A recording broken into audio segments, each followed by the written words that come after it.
There in the distance you see the church that we visited yesterday in Sean, and then walked from there up here.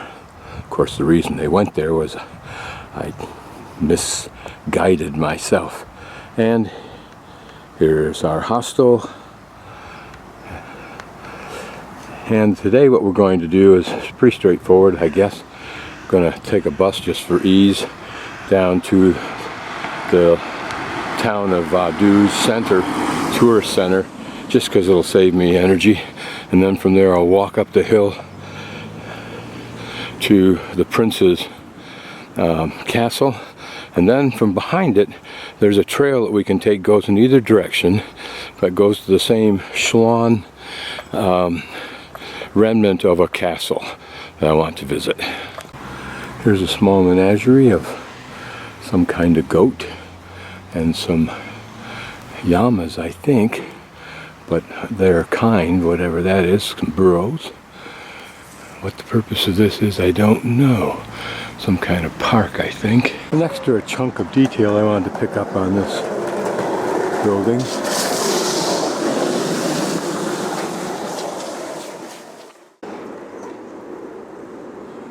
is this corner detail. And oftentimes on the corner you'll just see a simple scalloping, but here it's an actual turning. What I can't tell for sure if it's been carved in situ or was carved and then added. Notice all this detail could have been done by a carpenter quite easily, although that detail I just showed you is difficult. Interesting statues again. And there may be a sense as you look at these why they're what they are. The horse's rear flanks always seem to be that slab of sheen, and that may be it, divided by the butt crack, if you will. And the rest of it just seems to be power in the individual muscles, maybe. This local area says an easy hike to the top. I don't think anything that far straight up is an easy hike. They have some of the prettiest and most fragrant, either bush or tree, whatever you call that. There's another one with beautiful red flowers I'll try and find again as we continue up the slope. Can't be sure if this is prelude to construction or someone's idea of art, architectural art. Either way, I would simply define it as a curiosity.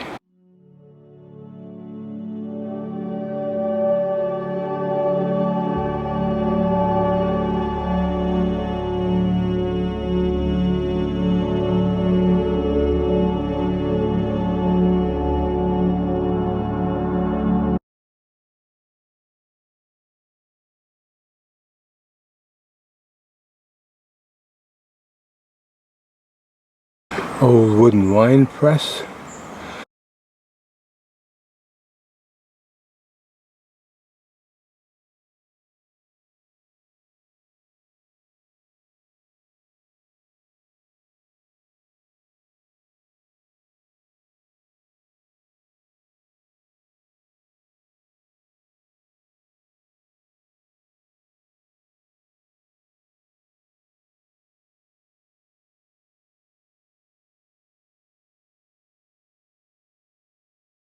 I'd stop to look at this gnarly fungus type thing on here and notice that this old stump is also covered with these, or has lots of these chocolate reddish brown slugs who apparently are enjoying what this has to offer.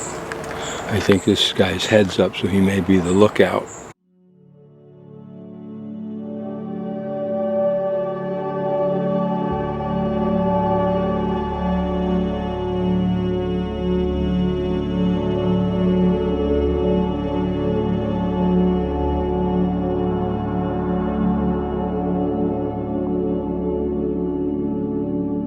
Down there to the right of that smokestack in the distance is where that church is, and Sean, and the main road coming from Sean is right in front of you in the center. This is Vaduz. Nothing impressive from up above. I say that because in some places, like in Asia, if you're looking down on a city, you have these oftentimes magnificent arrays of tiles, colored tiles. There's the Curiosity, which must exist to some sardonic sense to this man that owns this house, or a woman. There's the lawn on top of that building. Just up to the castle, which is obscured a bit by those trees.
First view of the princely castle, the princely barn, and perhaps the caretaker or other type of function house. Nicely coiffed grounds. A little more imposing from this view. Interesting, it has the tower, that last defensive stronghold, and then this barbican or bastion, whichever it's called, this round cylindrical chunk. Looks like it held cannon, or could, as well as the firing ports up above. Probably spectacular views from the palace. We can see in the upper windows that someone's awake, and since that should be the attic, my guess is it's the help. My bet is that when the prince or guests arrive, they come through that entry and through this gate where the red light turned on when I moved, and it'll probably turn on again. Nope, guess I'm okay. And then you would wrap around to the right. This is over here, we've got royal gardens, all one would expect. So this sign tells us that ruin Wildschloss, which is where we're going, is about an hour. Sean is also an hour, so it may be that I don't need to come back this way, although I want to go back into town now that I figured out my battery problem. Presumably you can also go that way. Now why this says Schloss Vaduz, 576 meters that way when it's behind me, I assume that number one is the hiking trail that we're on. But for bikes it's 48. The tree to the left is a crabapple tree, and so is the one in the center I can see from here, and the one to the right. My guess is that all these trees are crabapples, and it may well been that there was some sort of orchard all up through here, as well as grazing and farming, if for no other reason to provide under control for the castle. This road goes to that ruin, Wildschloss or whatever it was, castle ruins that we're going to.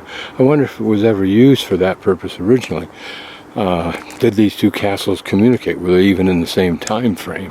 In any event, this cloister of trees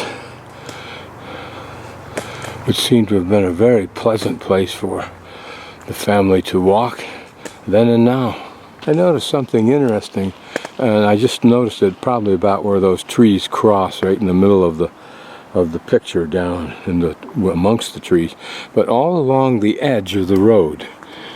Not in this part that's dirt where the car's wheels go, but in this area right in here, and not back in there much either, a little bit wherever it's not heavily foliaged, are a continuous flow of ants.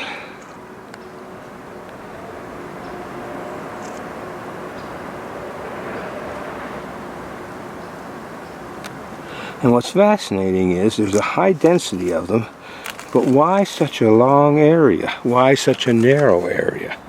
Where are they going to, and where are they coming from? Certainly coming from, I would think, an underground hive, but are there more than one?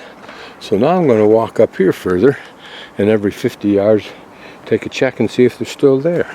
There's a lesser density here, but you can still see some movement. Not as dense. Interesting.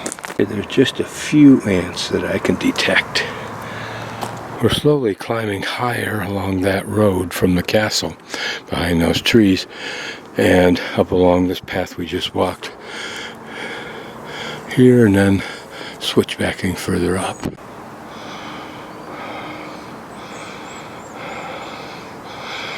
They strip all the ground cover, fallen limbs off, and trees to protect the forest. Here another pile, not of slash as much as the other one was, but this numbered pile, more of large timber, which I'm sure a logging company will come under contract and cut it up, size it up, and dispose of the slash. Here a little bit of humor. I don't know if you can tell, so I'll flip the cameras. I'm guessing that this is some kind of burial monument, indicating the man might have been born January 30th, 1855. Either that or he died then, can't tell for sure, because I don't read. But it's interesting, just down the slope a small tad is this ramp. If in today's terms, I would think it was a place to drive a vehicle to get it off the road so someone else could pass. But why that much effort for something that could have been achieved by just pushing out the side like they did to prepare for that? And up we go. Here is an intersection. My road branches off to the right, I believe, and then this spur road goes off to the left. But what's interesting is what looks like a kid's tree house up there, but it's some structure on stilts, whether it's actually a dwelling or just a covering for a wall of maps, etc., or just a place for workers to go when it's raining heavily. I don't know. As I can tell from this vantage point, it might serve both functions.